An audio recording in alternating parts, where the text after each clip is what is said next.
tisma' talba tiegħi, għatini widen nitolbok bil-ħnina. Ġibni minħabba l-fedeltà u l-ġustizzja tiegħek. Għallimni nagħmel ir-rieda tiegħek għax inta Alla tiegħek. U fik nittama, għax inti l-ken tiegħek. U ruħi bilaċ għalik. Tikkondannax mulej għax ebda bniedem hu ġust quddiemek. Għax l-għadu għamel għalija tefani taħt riġlek. Fidlhom xeħedni namar bħal min imut għal dejjem. Ruħi tinfena minn ġewwa, qalbi titnieħed ġewwa fija. Għallimni nagħmel ir-rieda tiegħek għax inta Alla tiegħek. U fik nittama, għax inti l-ken tiegħek. U ruħi bilaċ għalik. Jien Sister Teresa insellem lilek li sa tisma' dan il-programm illum. Tħallux qalbkom titħawwat. Il-paċi miegħek. Insejħu fostna Trinità Qaddisa fl-isem tal-Missier, tal-Iben u tal-Ispirtu Santu. Amen. Illum eżis semmijek nagħmlu l-aħħar parti mill-istorja ta' Rut. Din il-personaġġ bibliku għandha ħażna ta' tagħlim għal kull wieħed u waħda minna. L-aħħar darba segwejna lil Rut flimkien ma' Naomi jirritornaw lura Betlehem. U hawnhekk ekku tibda storja ta' mħabba sabiħa. Naomi kellha wieħed jiġi minna min-naħa ta' żewġha. Kien bniedem għani ħafna mill-familja ta' Elimelek. Kien jismu Boaz li jfisser The Blue Prince, raġel sinjur ħafna. Darba Rut il-Moabija qalet lil Naomi, ħammur fir-raba ara u nlaqqat iż-żbul minn wara min juri ħniena miegħi. U Naomi weġbita, mur binti, għaliex dak iż-żmien ta' kienu jemmnu xi ħaġa profonda. Kienu jemmnu li l-art mhix tagħhom, l-art hija ta' Alla. Allura l-ħsat ukoll huwa ta' Alla. Ma nkunx veru anke llum. Il-ġurnata jemmnu dan għax kieku jkollna inqas nies imutu bil-ġuħ. Allura l-użanza x'kienet?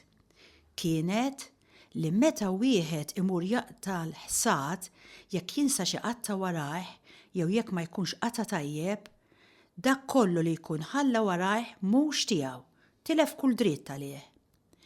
Imma dak kollu li jħalli warajh ta' minnu allura. Huwa tal-fqar, tal-iltima, tal-orfni, tar-romol u l-barranin. Iva dawn kellhom id-dritt li jlaqtu żbul fi żmien il-ħsad.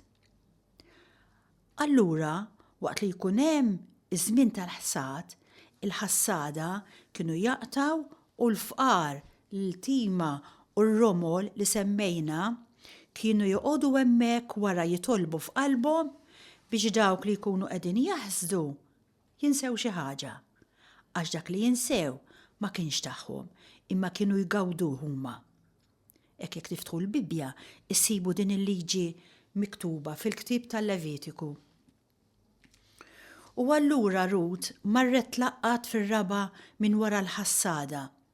U messita araw daqsxejn, kombinazzjoni ngħidu aħna però ovvjament tafu eżis semmija li il-kombinazzjoni ma teżistix. Teżisti biss il-providenza ta' Alla.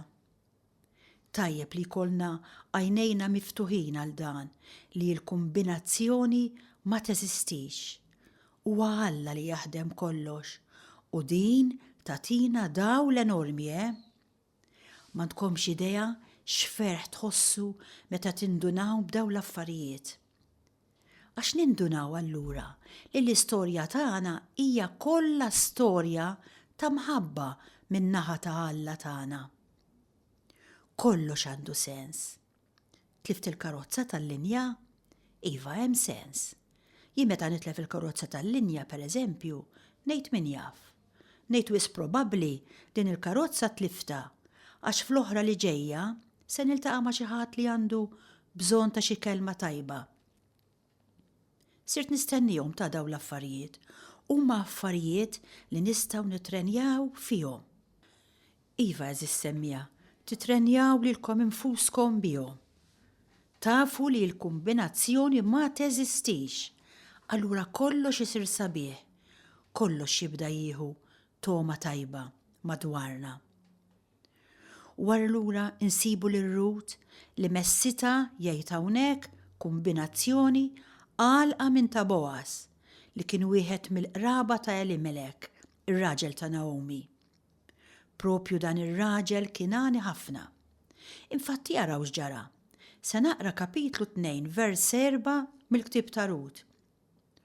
Wara, Boaz ġi minn Betlehem u sellem lil ħassada, il-mulej magħkom qalilhom, u huma qalulu ibirkek il-mulej li kienet tislima normali. U Boaz qal l-qaddej tiegħu li kien fuq il-ħassada ta' min din it-tifla.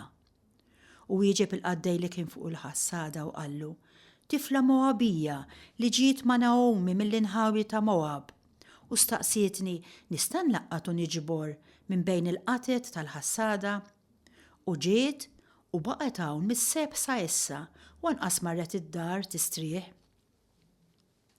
U Boaz x'għamel? Mar ikellem lir-Rut u qalilha ara qiegħda tisma' binti tmurx tlaqqat falqa oħra u lanqas m'għandek twarrab minn hawn. Ibqa' mal-ħaddiema bniet tiegħi, żomm għajnejk fuq l-għalqa li jkunu jaħżdu u imxi warajhom. Ara, jiena wissejt lill-ħaddiema biex ma jmissukx. Meta jieħdok il-għaġġ, mur ħdejn il-ġarar u jixrob mingħajn jixorbu l-ħaddiema. Rut niżlet wiċċa fl-art b'sinjal ta' rispett, sinjal ta' venerazzjoni u qaltlu kif sibt ħnina f'għajnejk u ħarist lejja jiena li jiena mara barranija? Għax il-mara li għamlet mixja spiritwali eżis semmija issir mara umli, tiskanta kif l-oħrajn iħarsu lejha. U jieġeb Boaz, qaluli kull ma għamilt mal-kunjata wara l-mewt ta' żewġek, ħallejt lill-missierek u l-ommok u lill-art welidek u tlaqt għalant il-poplu li jint xejn ma kont tafu qabel. U Boaz hawn jagħti awgurju lir-Rut sabiħ ħafna. Araw kapitlu 2 vers 12. Awgurju sabiħ ferm li huwa awgurju li jien ukoll ta' nixtieq nagħti lilkom eżis semmija. Isimgħu kemm hu sabiħ. Il-mulej iħallsek ta' emilek. Ħlasek ikun sħiħ mingħand il-mulej Alla ta' Iżrael li inti ġejt tisken taħt ġbenħajh. Rut wieġbet, jalla nsib ħnina f'għajnejk sidi għax int farraġtni u kellimt il-qalb tal-qaddejja tiegħek għalkemm jien minix daqs waħda mill-qaddejja tiegħek. Fil-ħin tal-ikel araw Boaz x'jagħmel. Interessanti dan Boaz. Issa ngħidilkom dal-waqt għaliex. Dan il-ħin tal-ikel Boaz qalilha ersaq kull biċċa ħobs qed jistedinha tiekol miegħu. U billi l-ftit fil-ħall u jqadet bil-qiegħda ħdejn il-ħassada. U ta' qamħ inkaljat. Ġifieri dan Boaz qed juża delikatezza ta' xi ħaġa tajba. U kielet, xebet u fadlila. U qamet imbagħad biex tkompli tlaqqat. U Boaz, araw, id-delikatezza ta' Boaz. Boaz huwa personaġġ interessanti ħafna kif qedtilkom. Boaz wista lil ħaddiema tiegħu qalilhom, ħalluha tlaqqat bejn il-qatet ukoll u la tgerxuwiex. Anzi, ħallu wkoll jaqasbul mill-qatet biex tlaqtu hi. Tlumuwiex. Jiġifieri qed iwissihom biex iħallu apposta għaliha ħalli jkollha x'tiġbor. U Rut damet tlaqqat fir-raba sa filgħaxija. Meta mbagħad daqet iż-żbul li kienet laqtet, sabet li kellha daqsefa xejr, jiġifieri kellha ħafna. Ġabritu u marret lejn il-belt u wriet lill-kunjata dak li kienet laqtet. Ħarġet li kien fadlilha meta kielet u xebet u tatula. Il-kunjata staqsita fejn mort tlaqqat il-qam illum, fejn ħdimt, imbierek minn ħaħsibek. U Rut għarfet lill-kunjata ma' min kienet ħadmet u qaltilha, ir-raġel li ħdimt miegħu illum jismu Boaz. U Naomi wieġbet lill-mard bina, imbierek hu mill-mulej li ma warrabx il-ħniena tiegħu la mill-mejtin u lanqas mill-ħajjin. U Naomi ssuktat tgħidilha, dak ir-raġel hu qaribna u hu li għandu dritt tal-fidwa fuqna. X'jiġifieri? Jiġifieri li jgħinhom u jissollevhom fil-ħajja tagħhom ta' kuljum. Ekku, din l-istorja interessanti eżis semmija. Għaliex? Għaliex hawnhekk jidher Boaz. Boaz min hu? Boaz l-awturi kollha, il-patris tal-Knisja, jinterpretaw u jgħidu huwa Alla, huwa Jahve. Hekk nissuġġerilkom tmorru taqrawh bil-kwiet kapitlu 2 u fejn hemm il-kelma Boaz aqra Alla u fejn hemm il-kelma Rut aqraw il-kelma jiena, poġġi jismek ġifieri. Ekku waraw daqsxejn Rut. Rut x'sar minnha? Rut konsegwenza ta' dan il-vjaġġ li għamlet għax ħennet għal Naomi issir fqira. Għalfejn dan il-vjaġġ? Għalfejn dan it-taħbit? Għalfejn veru bħalma qal wieħed ekku din ir-riċerka ankoxjoża di Dio, għalfejn? Ekku għalfejn dan is-salib li jidher kuljum anki fil-ħajja tiegħek u tiegħi. Għalfejn eżis semmija? Propju għal ħaġa waħda, sabiex Alla jagħmlek fqira. Alla jiġifieri jagħmlek vojta, ħalli huwa ikun jista' jidħol b'tali mod li l-faqar li hu l-frott tal-vjaġġ li għamlet Rut isir spazju ħaj fejn Rut tista' tilqa' l-imħabba. Dan huwa propju il-frott bnin tal-lejl. Rut issa bla appoġġ ta' xejn, bla ġenituri, bla familja, bla dar, hija vojta. Allura x'jiġri? Jiġri li faċilment jista' jidħol Alla, li jissodisfa hu kull bżonn li għandha kif ġarajna. Imma l-aktar importanti hawn huwa Boaz. Boaz huwa Alla għedna. Propju infatti x'jagħmel ma' Rut? L-istess ħaġa li jagħmel miegħi u miegħek. 4 affarijiet jagħmel hawnhekk f'dan il-qari, dan Alla mimli mħabba li kontinwament ifessfes fil-qalb tiegħek int li qed tisma' u jgħidlek le, tħallix qalbek titħawwad. Jiena qiegħed qribek, jiena nieħu ħsiebek. L-ewwel ħaġa li jagħmel Alla, Boaz, iħallasna ta' kull opra tajba li aħna nagħmlu. Iħallasna ta' kull opra tajba li aħna nagħmlu kif ġara ma' Rut. Alla ma jgħaddi l-ħadd fil-ġenerożità. Infatti lila lir-Rut imburġa bil-ġid. Anki lilna jimburġana bil-ġid. Alla huwa don, Alla huwa rigal. L-ewwel ħaġa mela li jagħmel Alla huwa propju li jimlik bil-ġid. Iħallsek ta' kull opra tajba. It-tieni ħaġa li jagħmel Alla mhux biss jimburġak bil-ġid, anzi dan Alla iħallik tiekol miegħu. X'delikatezza. Boaz jistieden lir-Rut tiekol miegħu. Alla jħallik tiekol minn fuq il-mejda tiegħu. Nifhmuha tajjeb ta' Alla jħallik tikol minn fuq il-mejda tiegħu. Dan qasti twemmen. Ekku eżis semmijak issa ejjew namlu silta żgħira mużikali verament sabiħa fejn fija naraw din id-delikatezza ta' Alla. Alla, ir-raj maħbub tiegħi u tiegħek li jaħodna f'merat kollhom ħdura. Jippreparalna mejda, iva, u jistieden lilek u lili biex niklu miegħu. Nisimgħuha. The Lord is my shepherd.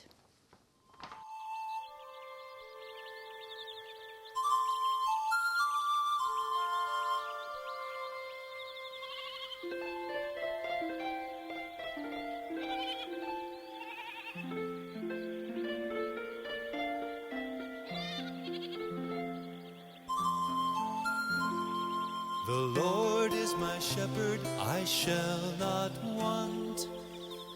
He maketh me to lie down in green pastures. He leadeth me beside the still waters.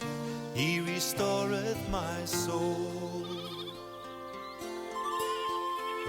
He leadeth me in the paths of righteousness for his name's sake.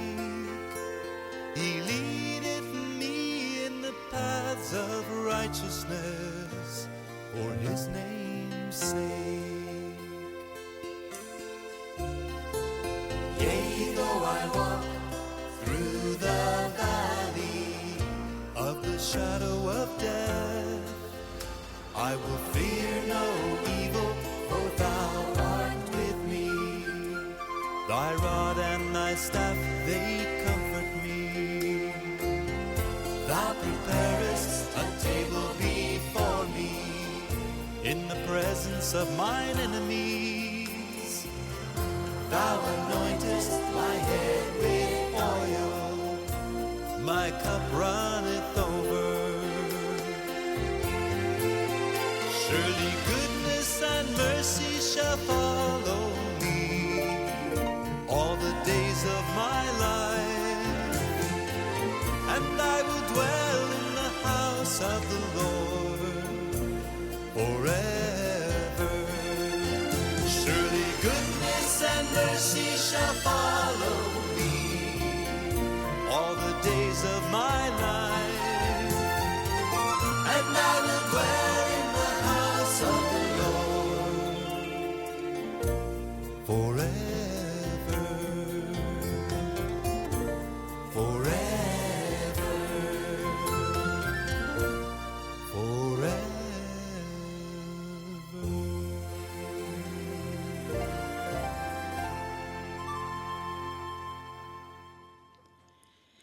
Eżis semmija. Edna li Boas li hu Alla għamel 4 affarijiet marut. Rajna li l-ewwel dan Alla iħallasna ta' kull opra tajba li aħna nagħmlu tinsewix di. It-tieni ħaġa edna li Alla jħallik tikol minn fuq il-mejda miegħu. Inkomplu naraw it-tielet ħaġa li jagħmel Alla. Din li timpressjonani ħafna hija li Alla jagħti bla ma jagħmel ħafna storbju. Boas imur ħdejn il-ħaddiema u jgħidilhom ħalluha tlaqqat bejn il-qatet, ħalluha tiġbor, ħallu. Ekku, Alla jagħtina bla ma jagħmel ħafna storbju. B'diskrezzjoni impressjonanti, tant huwa diskret Alla li lanqas nindunaw bir-regali tiegħu. Mhux bħal bnedmin hux. Jekk fejna fina, il-bank jagħti xi flus tarhom fil-gazzetti, il-manager tal-bank qiegħed jagħti dawn il-flus kollha. Ekku, ritratti. Alla le, Alla jagħtina r-rigali mingħajr ħoss b'diskrezzjoni impressjonanti nerġa' ngħid. Tant jagħtihomna hekk li lanqas biss nindunaw. U l-aħħar ħaġa li jagħmel Alla hu li jimlina bis-sorpriżi. Basta nindunaw. Meta Rut ġabret kollox, hija ndunat li kienet imburġata, kellha ħafna xejr. Jimlina propju, jimlina bis-sorpriżi dan Alla il-maħbub tagħna. L-importanti huwa li aħna nindunaw bih però. Ekku l-istorja f'kapitlu 3 tispiċċa hekk. Din Naomi, mara intelligenti li tfittex dejjem il-ġid ta' Rut, tagħtiha dan il-parir. Naomi tinduna li Boaz iffansja lil Rut u allura hija tgħidilha x'għandha tagħmel. Tgħidilha hekk ara. Kapitlu 3, vers 3, dejjem mill-ktieb ta' Rut. Tgħidilha, mur inħasel, indilek bil-fwieħa xiet fuqek l-aħjar il-bies u mur l-andar. Tħalleħx jarfek sakemm ma jkunx kielu xorob. Meta mbagħad jimtet sib il-post fejn ikun mimdud, mur ħdeħ u imtettem. Mbagħad u jgħidlek x'għandek tagħmel. Rut weġbita, kull ma tgħid li nagħmlu. U bdiet. Niżlet l-andar u għamlet kull ma wissieta l-kunjata. Boaz kielu xorob u ħassu ferħan. U mar jimtet. U hija naturalment resqet ħdeħ inkiss meta huwa kien rieqed u mteddet hemm. Ġara li f'nofs il-lejl dan Boaz ħass bħal tkexkixa bart, dar fuq ġembu u lema ħmara mimduda ħdejn riġleħ. U staqsija min inti? U jieġbet, jiena Rut il-qaddejja tiegħek. Qaltlu, ixħed jul mantarek fuq il-qaddejja tiegħek. Hija talba tal-protezzjoni taż-żwieġ. Ixħed djul mantarek fuq il-qaddejja tiegħek. Għax int għandek il-jed tal-fidwa. Kull ma qiegħda titlob hawn Rutu li Boaz jaqdi dmirijiet u drittijiet tiegħu. Għaliex għax peress li Boaz kien qarib tal-familja, kellu dritt u anke l-obbligu li jiżżewweġ lil Rut skont il-liġi ta' Mosè. Din jekk min irtifittxa jsiba fil-ktieb tal-Levitiku kapitlu 25. U Boaz li huwa Alla jedna jweġiba, imbirka binti mill-mulej. Ekku eżis semmija, dan huwa it-tmiem tal-vjaġġ biex ngħidlek. Il-barranija Rut titlob protezzjoni mand Boaz. Dan il-pass tagħha huwa importanti li għandu jkun pass importanti għalik u għalija wkoll. Meta aħna nkunu skoprejna il-faqar tagħna, meta aħna nkunu xammejna it-tjubija ta' Alla, il-pass ovvju x'inhu? U li mmorru nimteddu f'tarf riġleħ. Dan huwa it-tmiem ta' vjaġġ twil. Il-vjaġġ tiegħi u tiegħek li qegħdin infittxu lil Alla. Il-mara armla Rut kellha tgħaddi minn ħafna mwiet kif rajna u veru. Immissa kollox kellu sens. U allura naraw Rut li hija l-bniedma msikta, il-bniedma rikonċiljata issa mat-tama.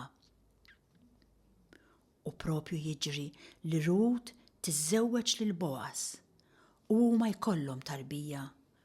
U allura ekku f'dik id-dar fejn kienet ħakmet il-mewt għal tant u tant snin, issa tinstema bikja. Bikja ta' tarbija. Issa hemm il-festa. Issa hemm tarbija li se tfarraġ lil Rut, se tfarraġ lil Naomi u se twiżinha fix-xuħija tagħha.